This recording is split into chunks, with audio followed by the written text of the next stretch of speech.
Oi, gente, tudo bem? Eu sou o Vitor. Estou responsável hoje por apresentar o DDC no Cast, um tema super importante que a gente trouxe hoje, que é o cinema negro feminino. Mas eu não estou sozinho, estou aqui com a professora Renata Mello. E aí, professora, eu gostaria primeiramente que a senhora se apresentasse para o pessoal de casa e contar um pouco da sua trajetória, interesse no cinema, como surgiu. Olá, pessoal. Enfim, como o Vitor acabou de dizer, eu sou Renata Mello, sou historiadora de formação, graduada em História, especialização em História da África, cultura afro-brasileira e africana. A minha dissertação de mestrado foi a partir do cinema, eu utilizo o cinema como documento e analisei, por exemplo, as mulheres negras na obra de Nelson Pereira dos Santos, no filme Rio 40 Graus, de 1955. Então havia várias análises em cima dessa obra, mas nenhuma trabalhava a perspectiva de gênero e raça, né? E colocando a população negra, especificamente as mulheres negras, na centralidade da análise. Isso foi minha dissertação de mestrado. Já no doutorado, eu ampliei. Eu trouxe, além do cinema, eu trouxe também a literatura. Como, por exemplo, a literatura de Jorge Amado foi adaptada para o cinema e acabei trazendo mais uma vez a adaptação de Nelson Pereira dos Santos.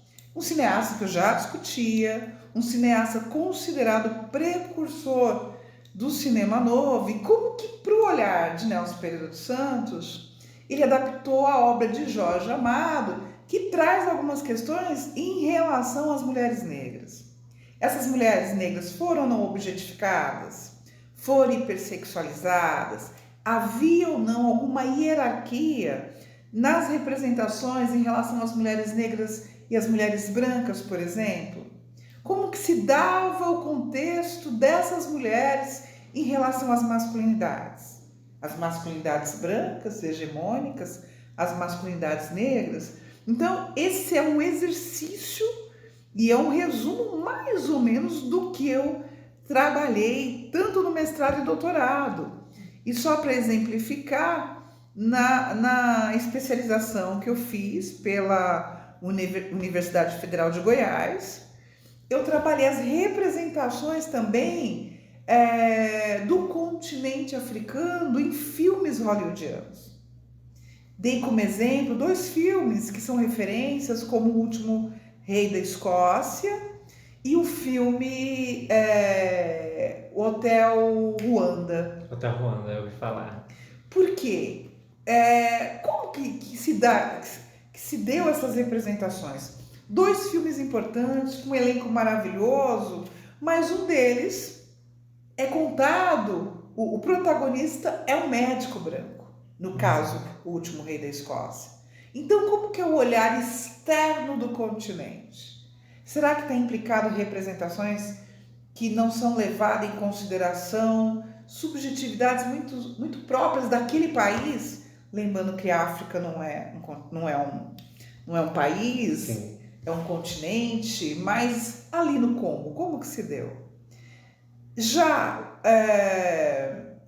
Hotel Ruanda, que todo o roteiro, toda a dinâmica foi construído a partir de testemunhas de um momento histórico de conflito absurdo, né? E aí a perspectiva é outra, a perspectiva de quem vivenciou, né? Enfim, eu dou esse preâmbulo para vocês entenderem quais são as possibilidades de se utilizar o cinema para pensar a sociedade. No campo da história, por exemplo, que é a minha área, mas dialogando com diversas áreas, né? Enfim, já você pergunta a minha trajetória, o meu interesse. Primeiro, antes de mais nada, antes da carreira acadêmica, nós somos várias.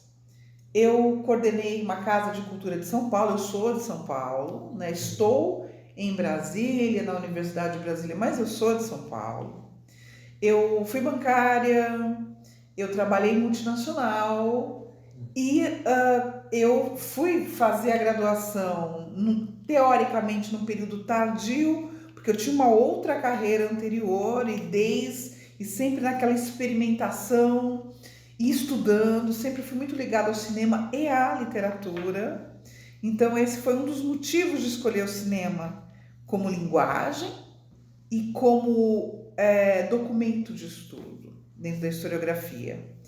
E depois que eu ingresso na universidade, que eu fiz PUC São Paulo, eu também trabalhei com cinema, com a minha monografia. Havia uma efervescência na época, década de 90, de colegas produzindo, por exemplo, na ECA, na USP, na área do cinema. Colegas como o cineasta Jefferson D., com o Dogma Feijoada, que foi um manifesto que ele criou na época um grupo, né, de estudantes, de futuros intelectuais. Muitos estão na área do cinema, outros na música, na vida acadêmica, enfim. Todos eles fazendo essa discussão. Então, naquela época, eles faziam essa discussão de chamar a atenção de como seria a construção de um determinado cinema negro, como era muito falado e hoje está muito mais, está sendo mais divulgado. Sim. E eu na PUC São Paulo, eu queria pensar também esse cinema, essa representação, como que seria esse cinema, mas aí já adentrando, na época, adentrando numa perspectiva prioritariamente racial. Uhum. Depois, dentro desse processo, eu coordenei uma casa de cultura, a partir da Secretaria Municipal de Cultura. E essa casa de cultura que fica no Jabaquara, na época o acervo da memória do viver afro-brasileiro, eu dialogava com a comunidade as diversas linguagens culturais.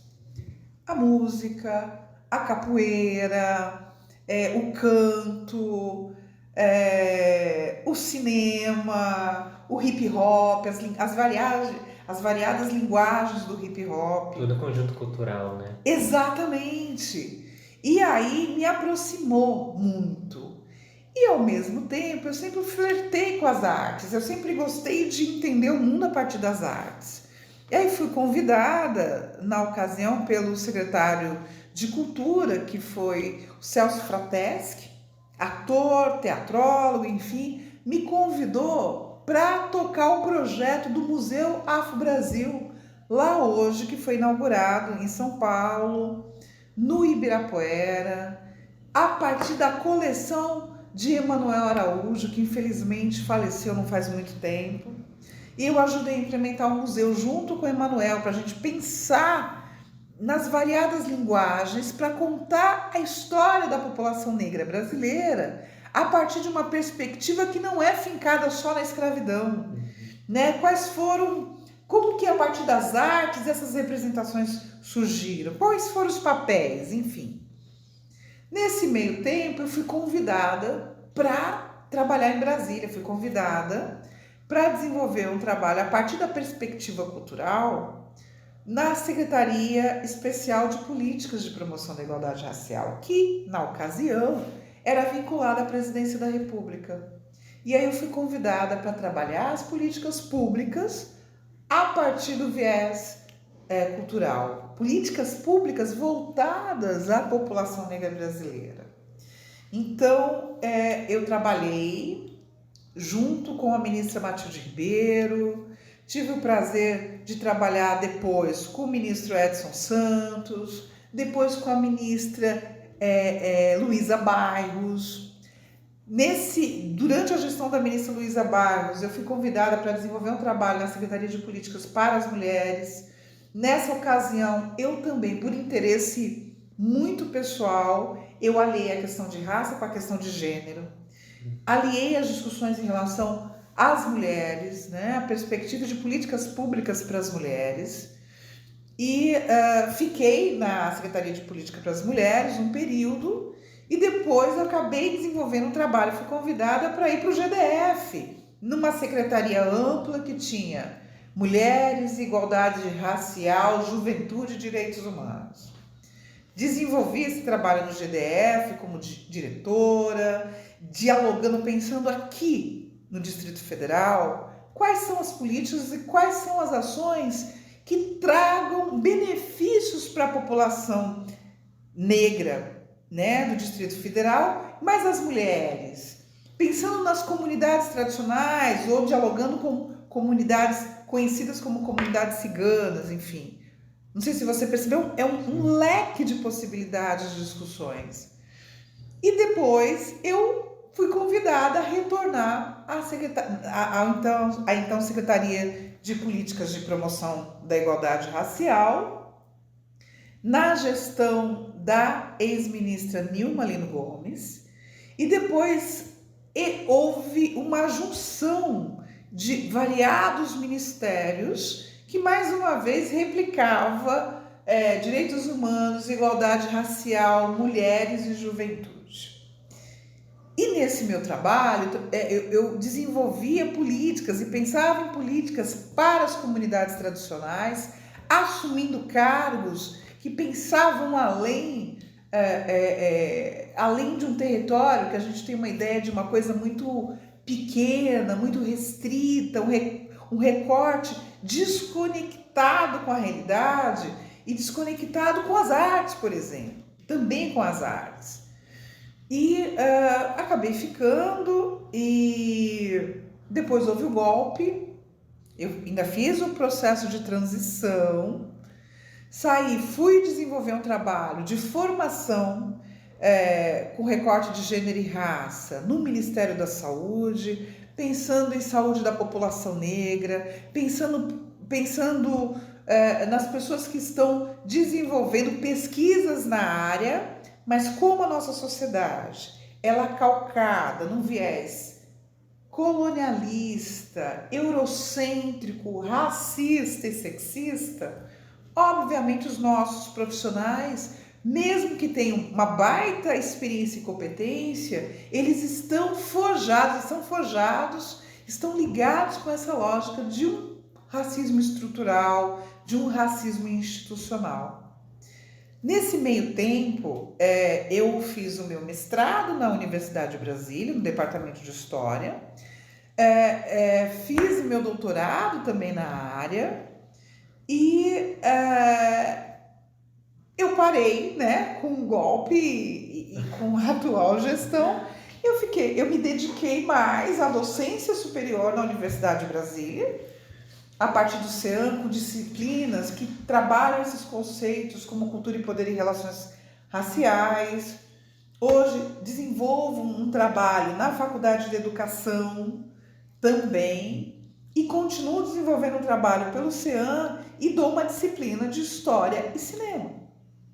Por que História e Cinema? Eu começo a discutir como que esse conceito de cinema negro, começo a discutir quais eram as representações no Brasil de um cinema com uma chanchada que houve dentro da contextualização política, houve várias críticas, e como a população negra era representada a partir de atores como o Grande Otelo, que tinha um papel interessante, mas como ele era visto? Ele era visto a partir do personagem ou a partir de uma caricatura, ou enfim, que Grande Otelo, o ator Grande Otelo era muito mais que isso.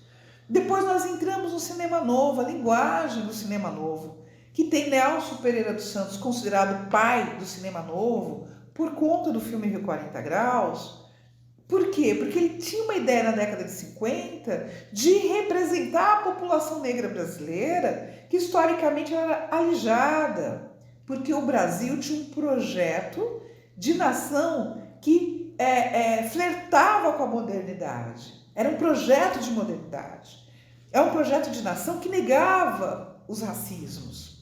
Era um projeto de nação que, a partir da década de 1930, ele cresce com a ideia, ele se desenvolve com a ideia do mito da democracia racial. De que aqui não havia conflitos, como, por exemplo, os Estados Unidos e África do Sul. Será que não havia conflitos? Então eu faço nessa disciplina, eu trago reflexões históricas vindas dos movimentos negros e de nossos intelectuais, homens e mulheres negras. E faço uma análise com a turma do que se deu no cinema novo, o que significou de fato um projeto de intelectuais homens e brancos, E depois? Aí eu adentro com todo o processo e nós chegamos no dogma feijoada, provocado pelo Jefferson, pelo cineasta Jefferson D, na época, de chamar a atenção. Mas antes do Jefferson D, nós tivemos Zósimo Bulbo, que também foi uma referência como ator e como cineasta. Quais eram as dificuldades? Como se dá, e nós sabemos que o cinema também ainda é uma linguagem artística elitizada. Completamente. Totalmente elitizada. Você há de convir, Vitor. E aí, como que se deu? Quais são os entraves? Como diz Abdias Nascimento, como a gente consegue ou não se aquilombar?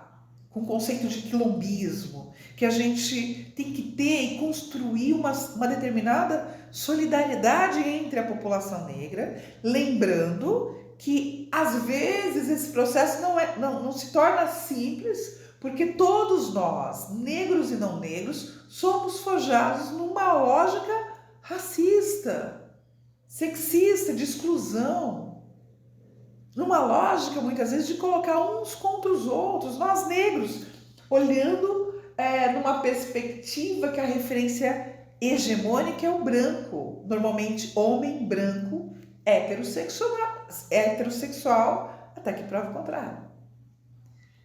Na sua pergunta, para me apresentar como eu cheguei no cinema negro, numa perspectiva feminista ou de mulheres, passar e contextualizar, historicizar essa trajetória a partir desses movimentos, como as nossas cineastas mulheres, jovens, contemporâneas, começam a se representar a partir do conceito, eu empresto a partir de análises de nossas feministas negras, como Lélia Gonzalez, Beatriz Nascimento, mesmo que alguma delas não se nominasse com esse conceito, mas o seu papel político, acadêmico, de produção, casa perfeitamente com um compromisso de trazer a centralidade do olhar de mulheres e de mulheres negras.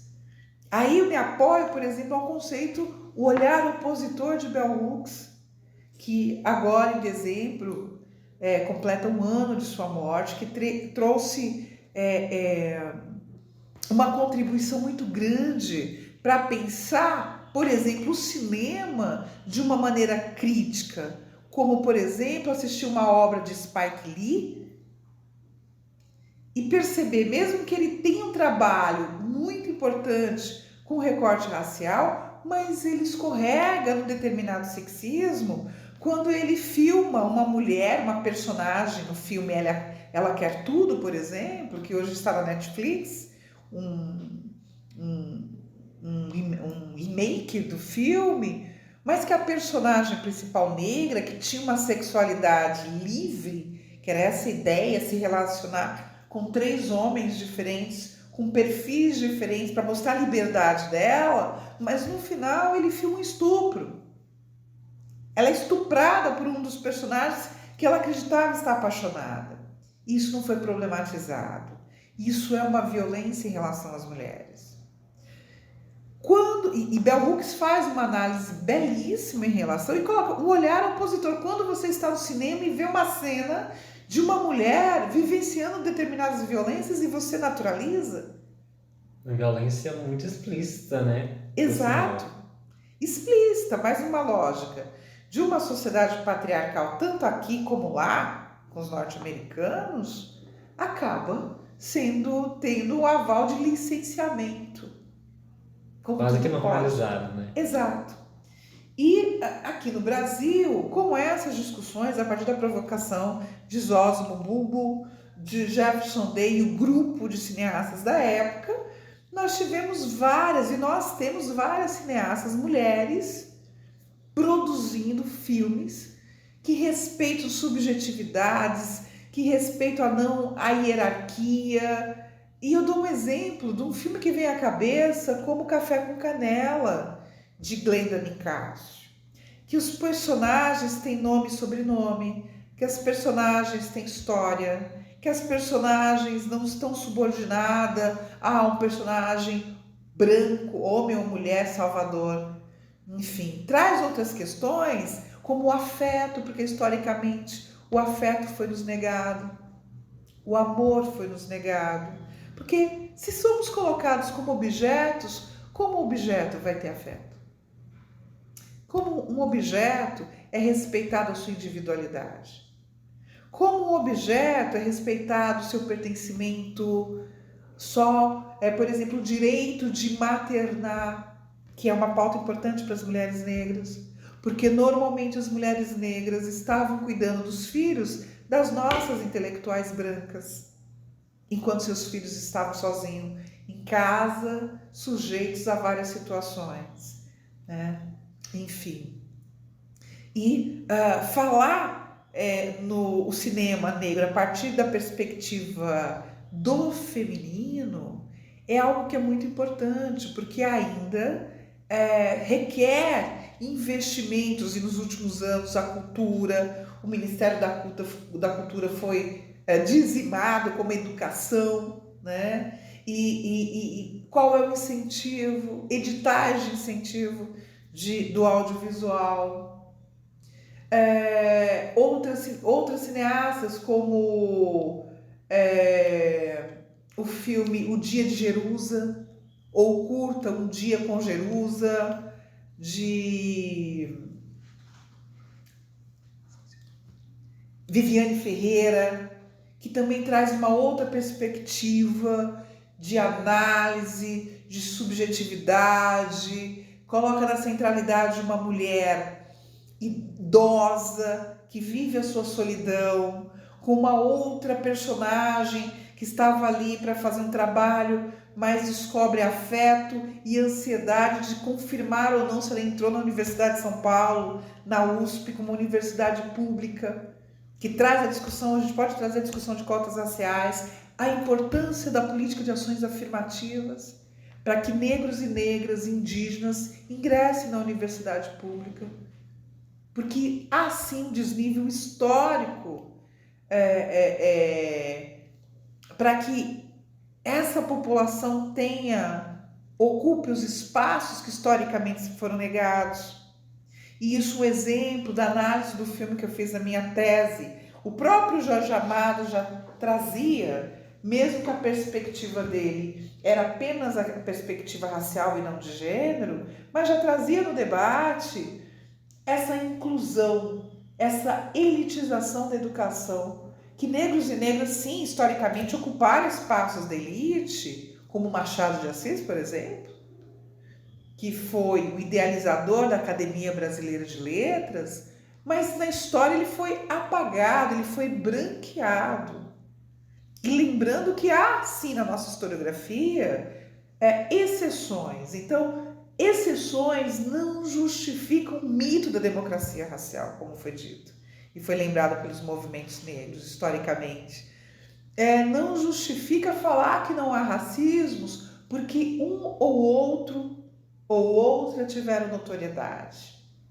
Nós poderíamos falar que não há racismos quando, por exemplo, na universidade, a nossa bibliografia seja no mínimo paritária ou de pé de igualdade com a bibliografia branca hegemônica, de nossos intelectuais brancos hegemônicos. E isso não significa que não deva haver dialogar com esses intelectuais, mas a gente precisa trazer a produção acadêmica de negros e negras que estão aí lutando, mas que estão dentro dessa lógica de invisibilidade por conta dos racismos no plural, como o estrutural, o institucional, o próprio individual, que acaba invisibilizando os nossos e as nossas intelectuais negras. Então, não sei se eu me estendi de uma pergunta simples que você fez, como eu cheguei nesse cinema no feminino? Porque é uma questão política, um posicionamento político, de trazer e evidenciar essa produção de mulheres incríveis, que também fazem uma leitura, fazem um trabalho de qualidade, tanto quanto os nossos cineastas brancos, que têm todos os espaços ainda nos meios de comunicação. Além de ter respondido muito bem, eu vi muito que você conseguiu linkar educação com política, com saúde. E realmente é sobre isso que a gente precisa discutir, né? Todos os dias. Porque, como você falou, infelizmente ainda é um tema que é extremamente apagado, tudo é extremamente elitizado. E a gente realmente precisa ocupar nosso espaço, discutir sobre ele. Mas é muito importante que a gente identifique os problemas para a gente ocupar nosso espaço. Porque de nada adianta a gente querer ocupar um lugar onde a gente não sabe os objetos, os caminhos que podem atrapalhar nessa trajetória, né? Isso. E sua trajetória é muito linda, é muito inspiradora. Atualmente eu estou com um trabalho que é uma análise fílmica e você já me deu muitas ideias sobre que temas poder explorar, porque realmente é um tema que é muito apagado, como você falou. Exatamente. Extremamente. E que bom que você está com esse trabalho. Até dar uma dica, agora em dezembro vai acontecer um PUDF, que é um encontro de pesquisadores da área de História, aqui na Universidade de Brasília, e vai ter várias discussões, vários simpósios temáticos, e eu coordeno um simpósio temático que vai discutir história, cinema e educação, a partir do olhar de Bell Hooks, desse olhar opositor de análise. Qualquer filme, né? Você está convidadíssimo, e quem estiver nos ouvindo, se interessar, as inscrições para ouvintes ainda estão abertas para assistir os trabalhos, dicas de como analisar, de como a gente pode utilizar o audiovisual e as imagens para entender melhor a história, para entender determinados processos. Eu acho que é um caminho incrível, você está mais que Com convidado. certeza, e não vou perder a oportunidade, não vou perder mesmo. Eu queria linkar aqui com a nossa segunda pergunta em relação à representatividade que você já falou, né?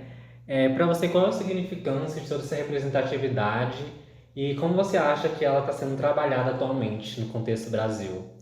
Então, a questão da representatividade, ela é um processo, né? Um projeto que já está em andamento. Tivemos variados retrocessos, como eu já disse, que a gente já discutiu, nos últimos anos na questão política, mas ao mesmo tempo eu avalio que é uma forma da gente analisar e ficar atento de como a nossa democracia ainda ela é falha, ela é sensível, ela é frágil, na verdade. A palavra correta é a fragilidade da nossa democracia. E a questão da representatividade, por mais que nesses últimos anos houve uma tentativa de apagamento, e faz parte desse projeto do racismo estrutural, de sociedade, uma visão colonialista de sociedade, de uma certa forma os grupos sociais e os nossos intelectuais negros e negras que têm um compromisso de educar, e Nilma Lino Gomes fala, a partir da sua obra O Movimento Negro Educador, de como é esse nosso compromisso em variadas áreas, de educar, de compreender, educar no sentido de contar a nossa história, de conhecer os processos, inclusive como ferramenta de luta. Né? Quando você conhece a sua própria história, fica difícil alguém te dar a volta. Né? Nada para, né? Não. E esse é o segredo. Exatamente. E essa volta, hoje na contemporaneidade, a gente pode pensar nas fake news. Nós vamos pensar em desinformações, de negacionismos. E eu sou uma pessoa extremamente otimista. Eu acho que um projeto como esse, desse podcast, um trabalho desses de extensão que vocês estão fazendo, já mostra uma perspectiva de resistência. Porque dá lugar a vozes, inclusive dissonantes, ou vozes que historicamente são alijadas ou colocadas para debaixo do tapete. Então eu vejo com otimismo e com esperança de que voltaremos a dar continuidade, digamos, a trabalhos que foram adormecidos, como, por exemplo, revitalizar o Ministério da Cultura, revitalizar políticas de promoção da igualdade racial, de inclusão, de políticas de gênero, discutir a palavra gênero não de uma maneira pejorativa, mas de como homens, mulheres, o que está entre homens e mulheres, como o seu papel na organização da sociedade e na própria estrutura social. E o cinema, e as mulheres no cinema, têm um papel muito importante dentro dessa engrenagem ou dessa tecnologia, que a gente pode emprestar o conceito de tecnologia de gênero, tecnologia de racialidade, enfim, conceitos como Foucault, Sueli Carneiro e Teresa de Lauretis, tantos pensadores e pensadores que nos ajudam a pensar as nossas pesquisas e o nosso fazer estar na vida, no mundo e na história. Assim como você falou, eu também, assim, tenho uma mente bem positiva em relação a isso. Que é o que você falou, acho que a gente começa a partir, por exemplo, desse projeto de extensão, que já é uma forma de dar espaço, querendo ou não, para trazer justamente essas discussões que são tão importantes, né? E se a gente continuar propagando isso, trazendo para o meio político, para o meio social, dentro da nossa vivência em si, eu acho que é por aí que a gente começa realmente a discutir e a promover as mudanças, né? Porque um povo que se cala é um povo que não, infelizmente, não traz mudanças. Exatamente. E muitas vezes os povos que se calam, eles são levados e condicionados a se calar. Sim. E a gente precisa falar, opa, não podemos nos calar. E quando você tem informação, isso eu acho um papel muito importante da universidade, acho um papel muito importante das políticas de cotas, das políticas de ações afirmativas, de trazer essa sociedade, esse grupo social, negros, negras, indígenas, quilombolas, pessoas que são desassistidas financeiramente, a ocupar esses espaços, porque suas vivências, elas acabam ajudando a mudar, a inovar a compreensão de educação e a compreensão de universidade, que infelizmente foi construída de uma maneira elitizada, que se distancia de um grupo social que deveria dialogar, de fato. Sim. Assim, são pessoas que são tratadas, infelizmente, até mesmo como indigentes, né? Porque não são vistas, não são lembradas, não são valorizadas. Eu fico muito feliz que aqui na universidade tem muitas ações de extensão também, como essa que está tendo agora, que realmente traz essa voz, né? Eu acho que isso é essencial, é muito importante. Eu queria linkar com a terceira pergunta, que é qual fator você acredita ser o maior empecilho para a representatividade positiva e divulgação do trabalho de mulheres negras no cinema? Quando a gente se fala assim da positividade, da representatividade, é justamente sobre questão de estereótipos, né? Que você já até falou um pouco. Enfim, qual o empecilho assim que você realmente acha que pode ser o maior atributo para ser realmente uma dificuldade para essa representatividade? Então, Vitor, eu não vou no sentido de maior. Tem um conceito que é interseccionalidade. O conceito de interseccionalidade, não há uma hierarquia das dores. Então, por exemplo, a questão de gênero, de raça e classe estão imbricados. A questão geracional está imbricada. Nós temos vários fatores que dialogam ao mesmo tempo. A questão racial, a exclusão, a questão sexista da produção, do fazer mesmo, cinematográfico, e a questão econômica, a oportunidade, porque como nós discutimos logo, já falamos logo no início, de como o cinema ainda é caro, elitizado, e muitas desistem no meio do caminho. Tem muitos trabalhos interessantes e há várias dificuldades. Quando não temos leis de fomento que abarque que incentive a uma produção inovadora, como aconteceram nos últimos anos, tem resquícios de uma iniciativa ou outra, tivemos a pandemia, enfim. Mesmo na pandemia, era um momento de registro desse momento pandêmico que irá se tornar um documento histórico. O cinema, ele é um documento histórico.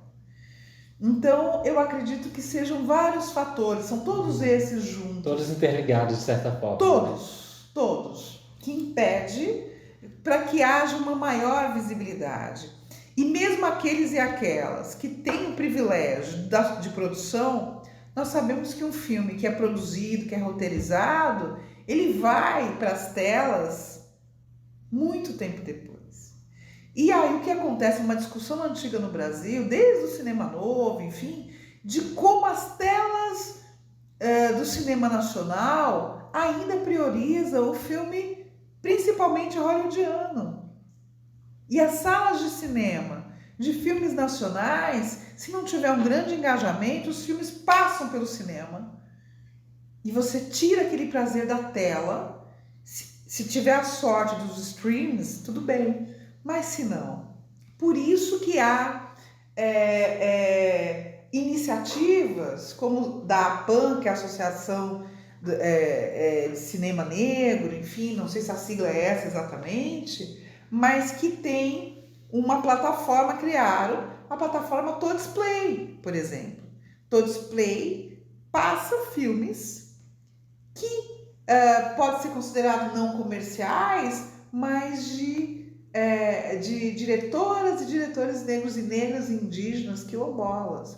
Então é uma outra possibilidade com um preço módico, mas uma outra possibilidade da gente conhecer outros olhares da área cinematográfica. Outras perspectivas também. Outras né? perspectivas. Isso é super importante, né? Super. Indiscutível, indiscutível. Tendo em vista esses utensílios, você pensa assim, se há viés alternativos justamente para driblar esses empecilhos e realmente a gente retomar com talvez uma valorização, reconhecimento e possíveis investimentos realmente nessas produções? Sim, uma das coisas a gente, agora que tem a oportunidade da população, dos movimentos sociais se colocarem, quem é do métier, quem é da área cinematográfica de produção, estudantes, quem está se interessando para o audiovisual, se organizar politicamente.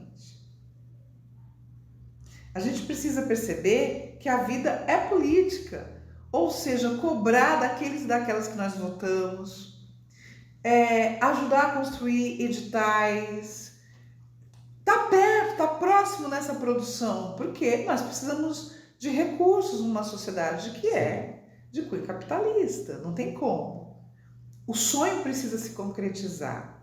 Então a gente precisa ocupar determinados espaços para ter um verdadeiro fomento no sentido de uma educação de qualidade, para ter uma produção de qualidade. Seminários, festivais, mostras de cinema, para que isso circule, para que haja registro, para daqui 30, 20 anos, alguém olhar o nosso presente, que vai ser o passado, com um olhar mais atento de como essa sociedade ela está sendo constituída. E esse racismo que a gente colocou, essa perspectiva de gênero, que daqui a algum tempo, daqui a alguns anos, as mulheres tenham condições de trazer suas narrativas no mesmo pé de igualdade que os homens. É sobre propagação desse conteúdo, né? Isso. Desses debates e discussões. Isso. E realmente a gente vai chegar lá, a gente já estamos no caminho, né? Como a gente já falou. Bom, e para a gente encerrar de fato com chave de ouro, eu queria, se você tem alguma sugestão de algum filme interessante para passar para mim, para a galera que está ouvindo a gente. Sim. Tenho vários. Como eu falei, não sei se assistiu ou não assistiu, os nacionais, como Café com Canela. Tem um que é pra gente pensar, que é o Caso do Homem Errado, que é a Glenda Nicásio, Um Dia de Jerusa com Viviane Ferreira, a Camila, eu tô tentando lembrar o sobrenome, que fez o Caso do Homem Errado. Os filmes como Mulher Rei é importante. Mulher Rei, muito bom. Muito, muito importante. Filmes que nos provocam, né? Tô tentando lembrar mais algum que chama atenção, mas como eu tenho trabalhado com cinema e tenho discutido muito, indico também o cineasta Jefferson D. Sim. Além dos filmes, acho legal também indicar os profissionais da área. E sim, o Jefferson D, se vocês olharem a filmografia dele, ele produziu um curta que é Carolina. numa sensibilidade incrível por conta de representar a literata Carolina Maria de Jesus a partir da sua escrita de Quarto de Despejo, representado por um ícone da nossa dramaturgia para a população negra, que é atriz, diretora, enfim, várias qualidades, que é a Zezé Mota, que no passado representou ainda no cinema novo, pelo cineasta Cacá Diegues. Ela fez Chica da Silva, que na época houve uma crítica absurda, porque objetificava as mulheres negras, animalizava as mulheres negras, reproduzia situações que os movimentos negros já discutiam que não eram adequados.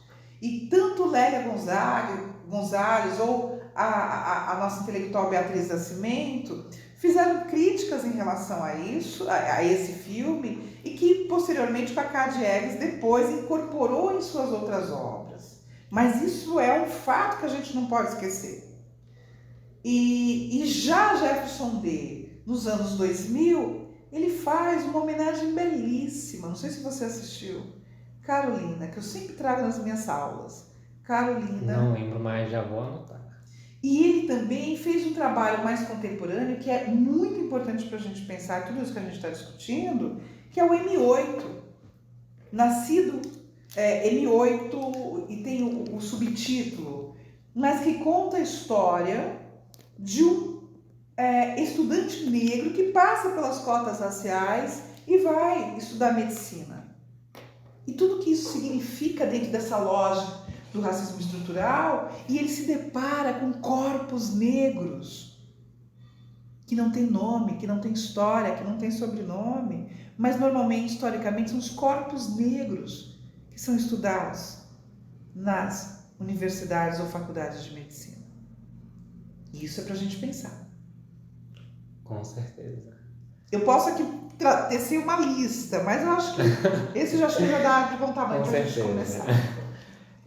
Professora Renata, eu gostaria mais uma vez de agradecer sua participação. Edificou bastante, eu tenho certeza, não só eu, como quem ouviu. Todos esses relatos, toda a sua trajetória é realmente muito inspiradora. Eu fico feliz que eu já saio aqui com uma perspectiva muito maior para o meu trabalho da análise fílmica. Com certeza eu vou levar tudo que você fala em consideração para realmente analisar as questões, né? Não pegar um tema que não seja algo que seja politizado de fato, né? Educativo, cultural. Eu fico muito feliz e muito obrigada pela sua participação. Eu que agradeço o convite e boa sorte no projeto. Muito obrigado.